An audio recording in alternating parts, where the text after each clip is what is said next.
Good afternoon. This is Terri Quinlan. We are at the NAMM show in a quiet area, which is hard to find, in the media center. And today I'm going to be meeting and talking with my friend Gerald Ishibashi. We met probably, I don't know, 20 years ago or something like that at one of the Fashion Island concerts in the summertime. I was there with Henry Miller, who was part of the Coasters, and Gerald Ishibashi used to book so many shows, but Fashion Island was one of them, and that would be a lot of like the Coasters, the Temptations, the Shirelles, you name it, you were the guy. So welcome to the interview here at NAMM, and thank you for coming. And good to be here. So we're going to talk, I want you to tell the audience of maybe people looking for a career in music or just starting out. You know, you started liking music when you were about 8 years old, right? So tell us the evolution of how you ended up being a gigantic booking agent and still doing music, right? Well, I think I started out playing cornet trumpet in 4th grade. My parents put me through school, but I got an electric guitar when I was in 8th grade. And two seniors, their brothers, recruited me to play in their band. And I just said, this is what I want. This is it. Yeah. So. Now, backing up, in your family, the background, what musically speaking in your family, was there music in the household? Did you go to church and sing, anything like that? What was your background with your family? We did some, going to church and singing. Didn't have a lot of familial influence, traditionally, but I do know my grandparents used to have their jam sessions in their traditional music forms, and they always played with their friends and had their little jam sessions. Sure, yeah. And that was an influence indirectly. I didn't realize it at the time. Right. But it was. Now I look back, and it's much big circuitous route. Yes. I could say that too. I actually, my mother used to take me to her, she was kind of adopted, and her family were all musicians, her adopted family. And they used to meet on Sundays and do these household jam sessions, and it was hardwood floors. And we would be sitting in the other room, and they'd be playing in a different room.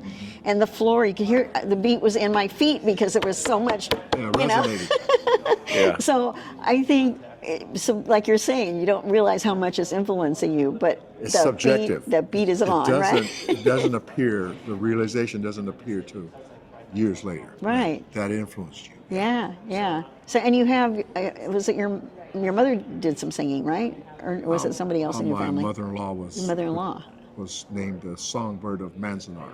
Oh. The Manzanar relocation camp. Okay. Internment camp. Yes, I saw a video about that just recently. Yeah. But, my dad's sister performed when she was, a young girl. But I don't know where it all came from. And so we skipped your wife. We start talking about her mother. But your wife also sings, correct? Yes, that's how we met. I came here to go to business college. We had a band. My buddy played bass. And I said, we sure could use a female singer. He says, well, I know one. So we came down, and she was a perfect match. And that's how it started. That's awesome. Like, sometimes I just love it when I hear stories like that. It's like the little dots are getting the little lines between, and it's all coming together, right? Yeah, fantastic singer, and so we performed together in a group called Stonebridge for many Now, years. I remember that name, Didn't you use that as a company name when you were doing your bookings? Stonebridge. Yeah, I remember that name. Yeah. So, and when you did the bookings... Do you know what Stonebridge means? No. My last name is Ishibashi. Yes. And translated, Ishi is stone, Bashi is bridge. So that's how we adapted it. What a great way to do it.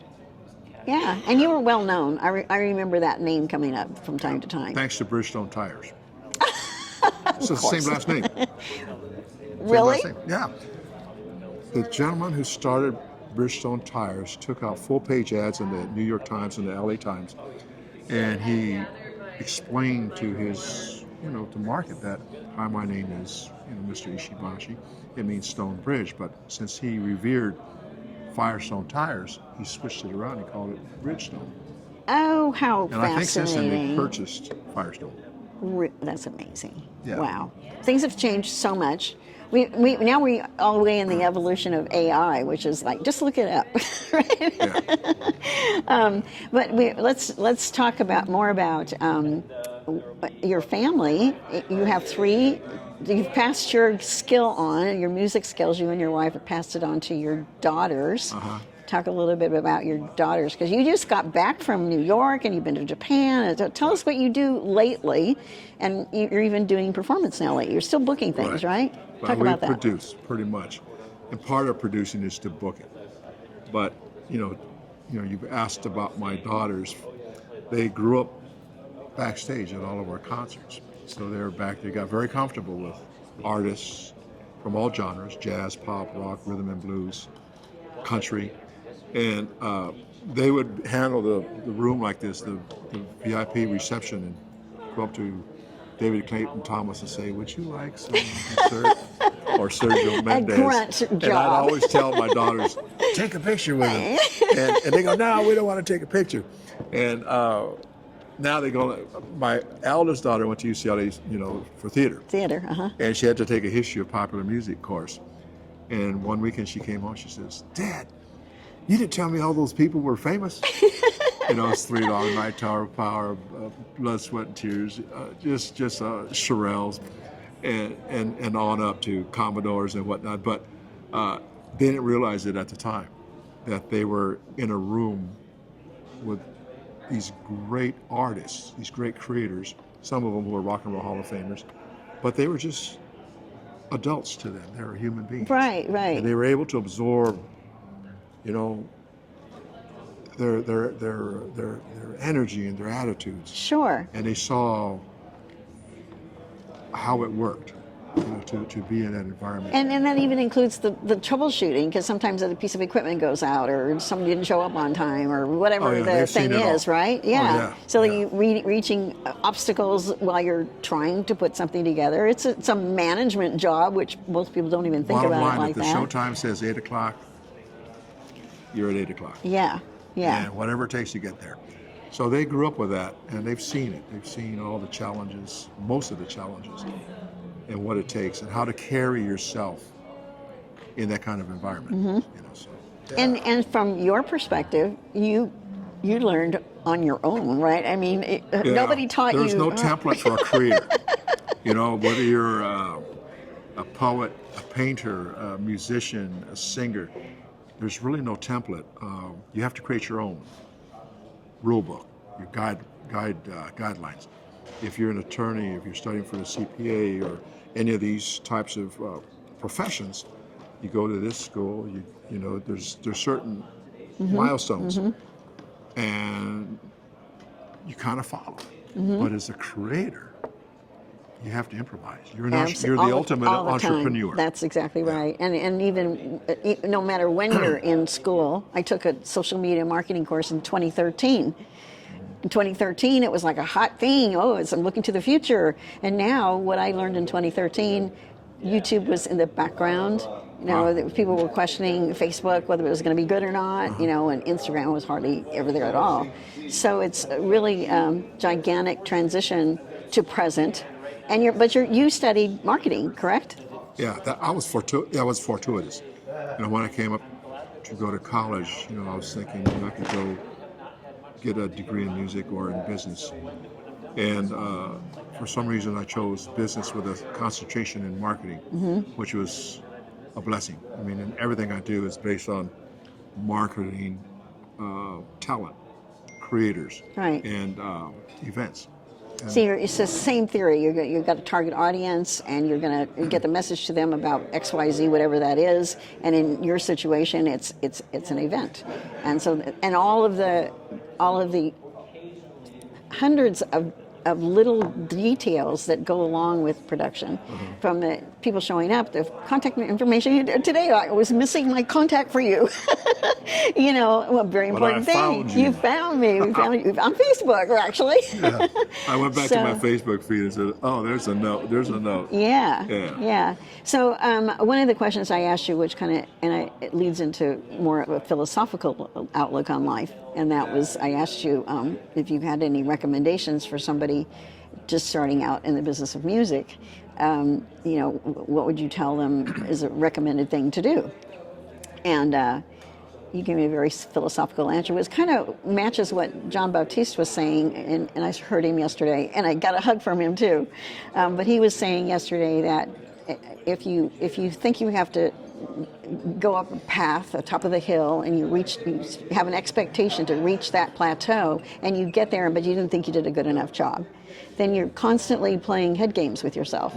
So he's saying the music career, if you are a creative, don't do that to yourself, because it's like a line that's going to have little zigs and zags, and you're going to meet different people, you're going to be influenced by, and I'm sure with your gigantic numbers of people and musicians and creatives that you have met, you've come up with some wisdom, and you've got these little one-liners, right? Okay. That of wisdom. So kind of elaborate a little more on, so the audience watching will hear the parts that I heard about how you look at life and progression in music and applying it in your life, because I know your daughters want you to write a book, right? Yes, we're working on that now. But I guess, let me know if I'm on the right path here, but I've always worked with my daughters and said, you know, the future belongs to the creative communicator. Because if anything could go on a computer, it's going to be driven down in price for the income, or it's going to be obsolete. So the creatives are going to rule the day. That's what I think. Maybe some people might differ, but for us, it's creative, whether you're a creative entrepreneur, a creative tech-savvy person, or a singer, or an actor. And the creative spirit is so viable in this 21st century. But I always told my daughters, if you do it for free, that's where you should be. Because I think everyone comes to the planet with it embedded, with their purpose embedded in their heart. And I think I told my daughters, my responsibility as your father, one of them, is to help you uncover that vision that you have. Some people call it a dream or a passion. And the other part of the equation is to do everything in my power to help you manifest it sooner than later. And I think everyone here today, you know, filming, the people at NAMM, you were put here for a reason. And some people may be living it fully, and some people may be getting there. But I think that's your greatest contribution. And our responsibility is to uncover that and get to that true essence. And some people go through their entire life, you know, wanting to do something, but all the authority figures said no. You know, take the safe job, get your college degree, do this, which I was advised to do. And to uncover that and to fully live it. And like the great motivational speaker, I think it was Les Brown, said, don't die with your music still in you. Well, Les Paul said that? Les Brown. Les Brown, okay. Les Brown, unplayed. And because everyone has that essence, and few are really embracing it wholly. And I think if everyone would just live that reason that they're put here, we'd have a lot more harmony going on. Absolutely. The message seems to be at this NAMM show, I've heard it more than once, is that it's another time to come together and to go back to the whole concept of be at peace with one another. And we're going to see some fundraisers because of all the fire things that have gone on. I remember one of the first times they focused on worship services at NAMM. They had a big room full of people. It was called Worship Night, and that was when the Haiti disaster had happened. Right. And so it was like, now, today, the worship service was outside in the big stage. Like, it's not hidden in the background anymore. You know, there's a need to come together, and music is like the tool that seems to be do some mending no matter what's going on. It's a healing, powerful energy.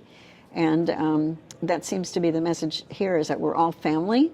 We're all creatives. We're living on the planet. We have to help the planet. We have to be more concerned instead of passively. We're just holding our phone in our hand all the time, right? 100%. I think I always believe that we are now living in what I call the Super Bowl of humanity. So whoever's here on the planet today came here to play.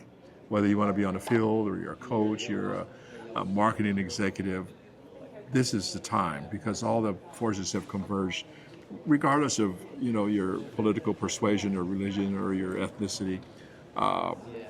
This is a really pivotal point, and I think coming here to see all my friends, I mean, you know what it's like. You know what it's like. And, I just saw Bobby Cochran and Steve McClintock, and every year this is our reunion. Mm-hmm. But I encourage all of us that this is the time to bring it, to play on the field.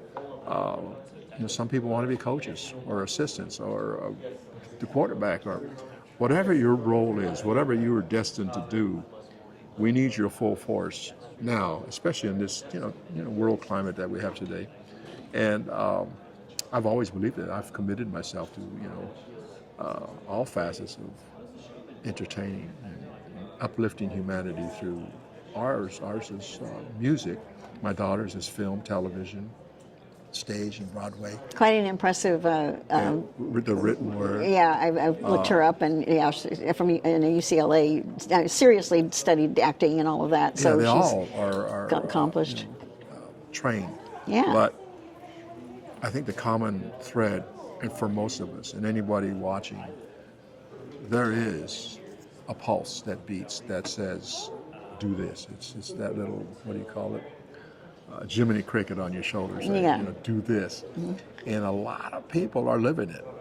But when you look at humanity and you talk to your friends and peers, so many people now tell me, "You're so lucky because you get to do what you love." And part of that is we talking about once you get in conversation. Well, I really wanted to be, could have been a fishing guide in Utah or whatever. But the authority figure says, "No, you should take this career since it's going to give you a retirement and whatnot." And some people end up getting to retirement age and they get fired before they retire. True that. They lose their benefits. But I think the essence right now is it's an important time that we may not even realize it as a human community, is that this is the time to bring your passion, your vision to the fore. And what about the person who's fearful?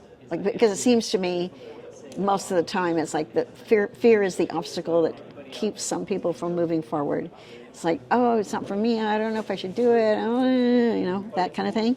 So what do you think about somebody who's living like that? Do you think there's a method to get out of that? Just keep. I think every human being has that tendency. Some know how to overcome it more efficiently than others. The fear of failure, the fear of success, fear of what other people might say. And, the bottom line is we don't have 1,000 years to accomplish this. We have the game time. And everyone's got a different mm-hmm. meter. Mm-hmm. And you got to just, at one point, I think we all face it. I think every human being that ever aspired to do something of merit within their life frame, time frame of life, they've had to face it. Entrepreneurs. Mm-hmm. I like reading stories like Walt Disney. How many times that? Oh yeah, we say the word Walt Disney. And the hands raised. Anybody know anything about the Walt Disney Company? You know his story. Absolutely, going yeah. bankrupt and and they said you'll never make it. It'll never be what you're dreaming. It'll be trash all over the place. Right. Yeah. Yeah. But he was reading his stories inspirational. But there's so many stories like that, and I think that getting back to fear, it's a common human it's the obstacle to what you really want in life. I like that slogan, FEAR Yeah. is false evidence appearing real. Yeah. Because that's And, usually what it is. And it's an illusion that you... Yeah, and you know, human beings tend to control each other. With fear. Yeah. So as it relates to music, one of the things I think I heard somewhere in one of these workshops was that, or maybe it was you, that music is boundless. It has no parameters. It is in the universe as a powerful source of unity, and that's, you know, I've been doing these podcasting sort of things for quite a while now, and the people that are doing it and they're loving it, they are the successful ones because they just overcame the obstacles and I'm moving forward kind of thing. You know, there's a lot of talented individuals that when you look at the prices that they've paid or invested in their lives, I mean, especially at this point of their lives, it's a commitment. And there's been a lot of them have had challenges you can't even imagine. I just got here today, came down the elevator. The first person I bumped into was one of our guys. He's a great drummer, world-class drummer, Joel Taylor. He lost his house. His house burnt. Yes. His studio burnt. And at the time, he was in Tokyo playing at the Cotton Club with Eric Marienthal. Or he was traveling in Asia. And he was the first person I ran into. And here he is. Wow. Back at it. Yeah. And You know. a lot of time, it also... But they did save his cat. Oh, isn't You know, my that daughters are a cat little lovers, so they said, miracle, huh? Joel's cat. I said, whoa. Wow. You know, and what a wonderful man and a talented individual. But, you know, I mean, he's played with Frank Campali, Al Di Meola, the greats, and he's a phenomenal drummer, great heart. But all the stuff it took for him to get there. And now this. But he still has his talent and his ability and his that never leaves. Like you've got this experience no matter what happens. It's not about the things, it's about the experience of having done it, and it's not the end of the world, right? It's got to be traumatic. I know a couple of days ago they had the director of the NAMM Foundation, and they talked about Music Cares, because Music Cares supports musicians that are in need of whatever, rent or whatever, and that a lot of young students have rented equipment. And the mayor of Santa Monica, who talked at the event, owns a music store. Wow. So, you know, I owned a music store too for a while. oh, did you? I sure did. So you've got insurance claims for the rental of the instrument that the student had in their home that burned down. But the plan is for the music store to advance the funding, to buy the equipment, to get the instruments back in the hands of these young people so that they continue their music career. Right?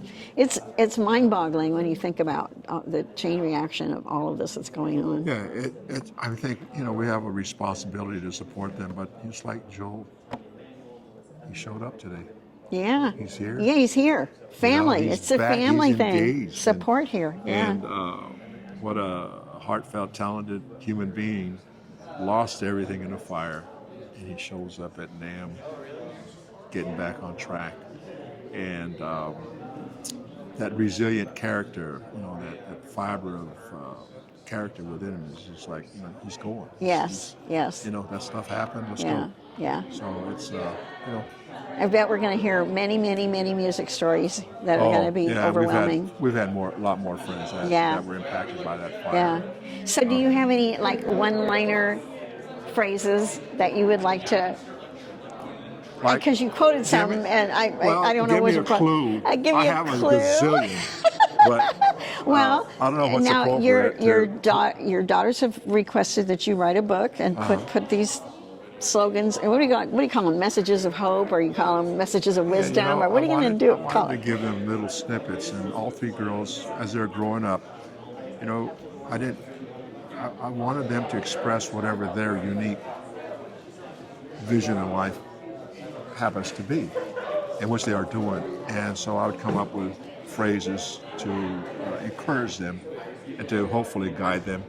And when all three went off to their different colleges at different times, they would share those sayings with their girlfriends in college. And all three girls would say, their friends would say, I wish somebody told me that when I was younger. Yeah, exactly. And they said, Dad, you ought to write a book of those. So one of them is, if you do it for free, that's where you should be. Meaning, if you have a passion that is genuinely rooted in your spirit, you got to do it. And part of it was, I've seen so many of my contemporaries, more baby boomers, that come up to me and say, like, man, I wish I could have done what you did. Because they were trained to become whatever profession. And they might have not really been invested in it spiritually or emotionally, but they did it because it was the right thing to do. And now they're looking back and going like, they can still go out and perform, they can still go out and do things, but they lost 20, 30 years. And so I encouraged them. I said, start a band, Sure, someplace. sure. And you still have a band, even now, right? Yeah, we you're just performing. Came back, well, our group just came back from a sold-out show in Japan. And, we've got, great guys with us. But I think, I don't know where it was heading, but if it's a passion, and there's different opinions. People say, that doesn't make sense just to follow your passion.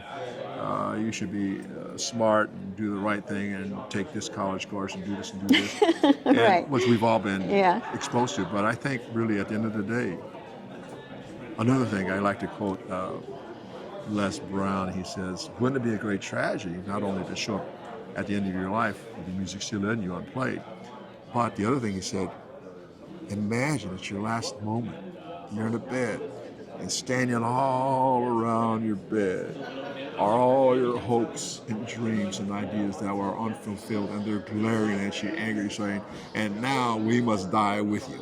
Wow, that's very profound. Don't do that. Don't do that. Just throw it out there. So that go. when you get there, everybody's going like, hey, great job. Or it failed, and you got back up and we did it again. But I'm starting to see at this point in life, some reports like that where people say, I wish I could have done. I have a buddy that he was my bass player when we were in high school, and I just spoke with him. And he says, I wish I would have gone with you. His life took a different turn. Yeah. And we're still friendly and talk, a couple times a year. And he said, when you went to do, what I ended up doing, he says, I wish I could have gone. And I look Woulda, back now, coulda, shoulda. yeah, but that's so I think, that's one of the things. If you do it for free, that's where you should be. And another thing we say in our family is there's no show without an audience. So you do have to be a business person, because you can put up the greatest performers on stage, nice outfits, great choreography, practice forever, but if there's no audience, it's just a rehearsal.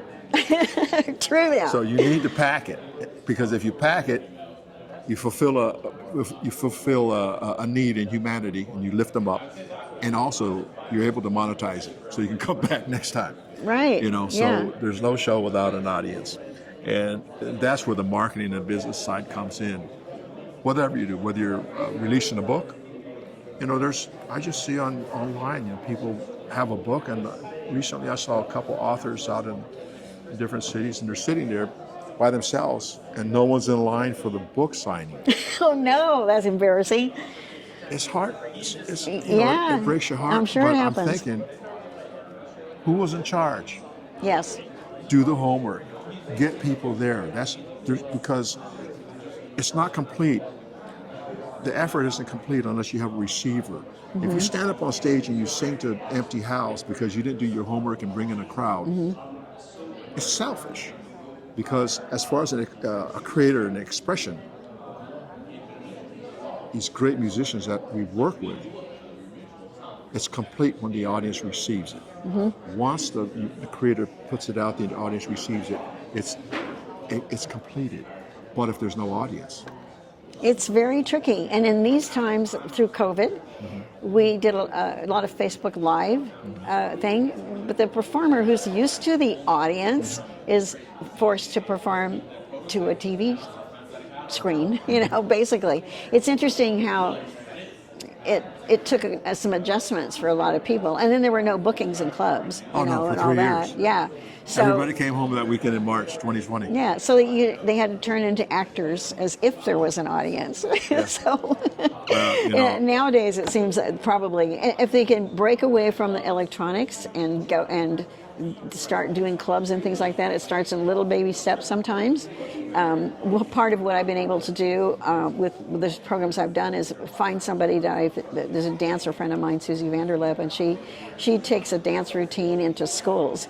And she's talked about substance abuse and alcoholism in the family and all that kind of thing. And her well-rounded dancing ability, told in story, for audiences. She reached thousands and thousands of young people in school with her story. Wow. So there's different ways of using the talent that you have and applying it to situations, and you don't know where your message is going to go, but it's going to reach somebody that was a good message for me. And your slogans and your one-liners do the book. If you reach one person, yeah, because the clock's ticking, and you don't know, you kind of think that you have the time.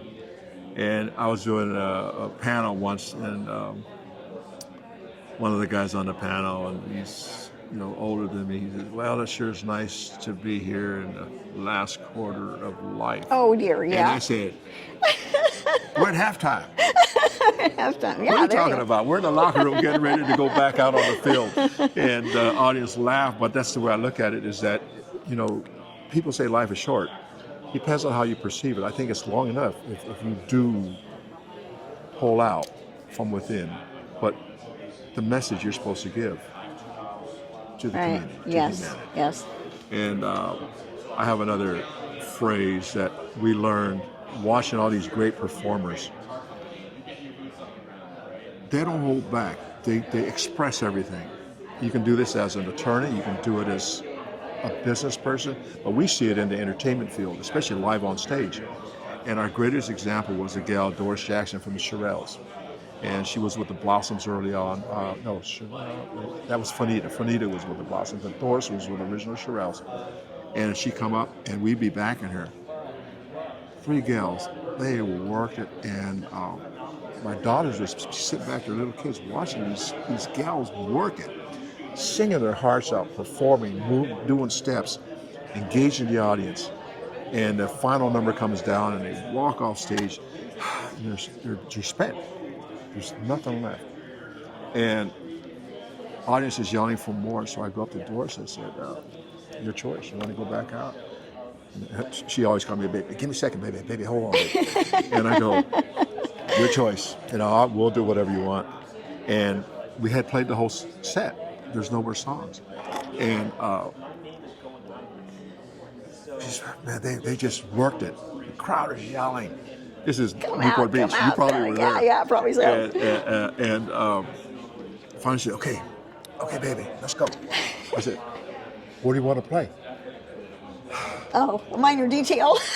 She goes, because we ran out of songs. We played all the songs. Yeah. She goes, "Johnny Be Good." Oh. I said, "What key?"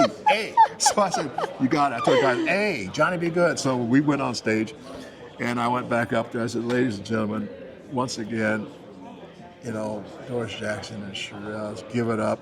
And we went into the Chuck Berry, like, right? And they come marching on this, and they just went. And blew it again. My daughters were watching it, and I said, the lesson is, leave it all on stage. Don't bring anything home. Yes. Your emotion, your talent, your moves, the inflection of your words, leave it all. And I said, that's what I want to be remembered when I leave. You left it all on stage. That's a good message. Very good message. And we all should do that. Yes. So whatever your heartbeat is, whatever your dream is, whatever your pull, whatever your passion, whatever your idea is, leave it here when you leave. Yeah, that's great. Because then you impact humanity. And that's the main objective with me and my programs, is to do that thing. I know. I'm so glad that you were able to stop by today kind of short notice, and I know you're doing New York and Japan, and you're here at NAMM at my interview table, so I really appreciate I'm happy it. to be here, and it's a pleasure. And I really think we're at a really fine moment in our community, in our humanity. Yeah, I think so too. This seems like such a disaster, but it's. I think isn't there? I don't know if it's Chinese or Japanese, or there's something about that. And if you look at it as every disaster is an opportunity. There's a symbol. Yes. I don't know exactly, but it's something like that. That it's not the end. It's the beginning of something oh gosh, new. yeah. You know what I'm talking about. I know exactly what you're talking about. I used to see the symbol. There's actually a symbol. Yeah. I think I saw it in Musashi's book of 5 Rings. You know, it means the same thing. Yeah, they're the same. One word means the same thing. Yeah. So it would seem like a disaster, but it's a new opportunity to change your life around. Next time we talk, we'll look that up. Be able we'll to do some more research. You. Thank you so much for coming. It's been a pleasure to visit with you, and I thank you so much. Right. This has been a presentation with on part of affiliation with Seal Beach Community Television out of Seal Beach, California, and it will air on Seal Beach YouTube channel and the system for public access television, and then it will also be on my YouTube channel, which is Terri Quinlan YouTube channel. So thank you for being with us. I hope you enjoyed this segment, and we were happy to meet together to do this show. And thanks to Teddo, my techie guy, for his contribution. And thanks for watching. Yes. Over and out.